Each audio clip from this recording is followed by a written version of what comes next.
Thanks for having me. And obviously we all say that, but I woke up this morning at 3 a.m. in Moscow. So 2 taxis, 2 flights, and 120 Ks from Dublin. I'm glad that I got here. So thanks for having me, okay? I kind of looked at the whole TEDx thing to try and give you stuff to think about. So while I write about tech, I want to just make you think about things in a bigger way as much as possible, okay? So the idea is to kind of sketch out where things are going, and the idea to help you to kind of think about this to then potentially future-proof what you may be doing. So the thing is it's coming whether we like it or not. I was talking with a Finnish entrepreneur 2 days ago, and he has an initiative called 100 ED, and so they're looking to do educational stuff with kids. And so he says, he predicts that in 5 to 10 years' time, 50 to 75% of the jobs we have now probably won't exist. So therefore, as much as we ask the kids what do they want to do in the future, it's probably a good thing for us to think about what we want to do in the future. And while that may seem a bit speculative, I kind of tried this out on the taxi driver that took me from the airport at 6 o'clock. So I said, okay, so you're a taxi driver. What, have you always done that? He said, no, I was a printer, but obviously what I trained in has gone. And I was like, okay, well, what do you think about autonomous cars? You know, because you've obviously retrained into a sector where that job might go too. And he said, oh, well, that won't be for about 5 to 10 years. So in some ways, he's saying the same thing without realizing it as the entrepreneur who's putting the money in to anticipate change. And a bit like Bill Gates will say, we kind of overestimate what we can do in a year, but we underestimate what we can do in 10 years. And so I think that thing, you know, things do come. They might not come by next week, but things like driverless cars, I think, will come because the insurance company will say, sure, you can drive a car if you want, but I know that financially, if I have a robot driving the car, it's going to cost me much less in health insurance and crashes. So money, I think, will begin to drive change, so that as humans, sure, we're going to find it weird not to be in the car with a driver, but having been in a car without a driver, they are hyper cautious. They don't take the risks that we do. So there are things like that that just start thinking about, because they can be coming, and it might be your insurance company that starts suggesting you drive a driverless car. And then, you know, it's so... Okay. No, I agree. I like to drive too, but I think it will become a leisure activity in the way that you go to Mondello Park, you know? So anyway, you don't have to agree. It's fine.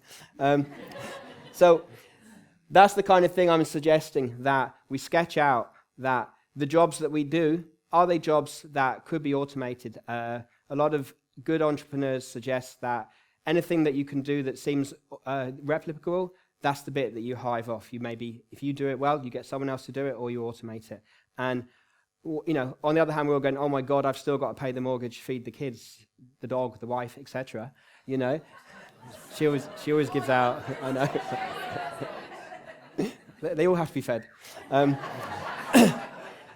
You can also see this as an opportunity and as something exciting. And I say that because you've all heard, you know, there's probably not a job for life. Well, there's probably not even a company that you'll work for an extended period of time, because they're not even really looking for that. What is happening is they'll want you to do a piece of work, and it will really be hived off in that way. And with that, we're seeing the rise of digital nomads, people that are working from a laptop. Because if you think about it, many of us, and I worked for a big multinational as well. They're Swedish, but I won't say who they are. And, you know, we get up, we might look at a screen on the way to work. We get to work, we look at a screen, we go home, we look at a screen. Would be a distillation of much of the work that we do now. Obviously, hasn't happened for dentists yet, but on the other hand, I went to Singapore in May, and they already have robots that can do some medical procedures. And again, in terms of insurance, they're doing it at a higher level of efficiency. Actually, I was just in Moscow, and so there was a virtual reality thing for doing surgery on bodies. So the great thing is, and I killed the patient, right? But the idea is, if I'm a trainee doctor, I do it, and I do it again, and I do it again until I know how to do it, and I change the tools and everything, so that, and they get graded on this. And obviously, I just had blood everywhere, and the score was just 0. But as a student doctor, it then means that before they get anywhere near a human, they've probably done the procedure 100 times. And I mean, generally anything, if you do anything twice, you're better at than doing once. So things like that are quite exciting, and therefore it's something to maybe think about. How can I relate that to what I might be doing? Okay, so this is the one then. So I'm suggesting that this is going to happen whether we like it or not. So then font would be fear of not trying something. And obviously, like, we all have our internal little voices that say, but who are you to do that? You know, why would you be able to do that? But the thing is that a lot of this stuff, you lose nothing by trying. And generally, that's okay, because, I mean, the Thomas Edison quote is, 10,000 ways he got wrong showed him how to do something right. So I think we can be less binary about, if I got it wrong, I'm obviously a terrible person. Whereas if I got it wrong, I learned from it, and I just learned quicker the next time. And I think that's something that we can be looking at and should be looking at when we consider how we're going to do things. So, yeah, and so this is the funny thing, so much now we can go away online, generally, I was a very bad software engineer, but the best ones, whenever I was stuck, I'd ask them, and they'd say, okay, I'll just Google that. And I was like,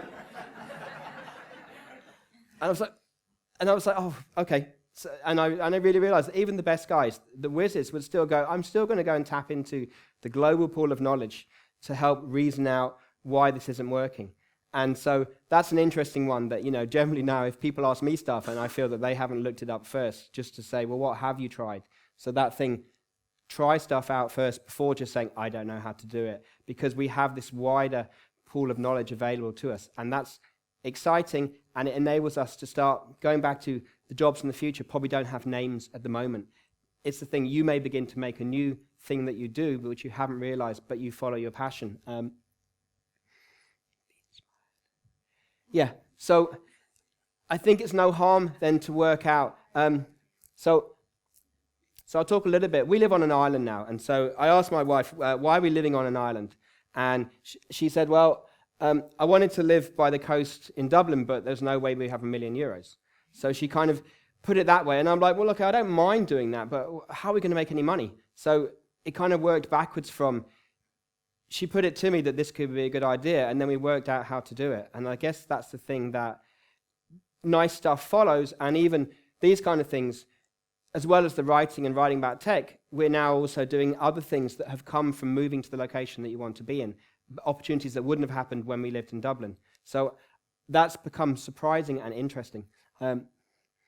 So yeah, I mentioned that just if you try stuff, you're going to learn a lot from it. Whereas if you just say, I won't do it because it's not me and it won't work, then you're going to be back to the font of that you haven't actually tried it.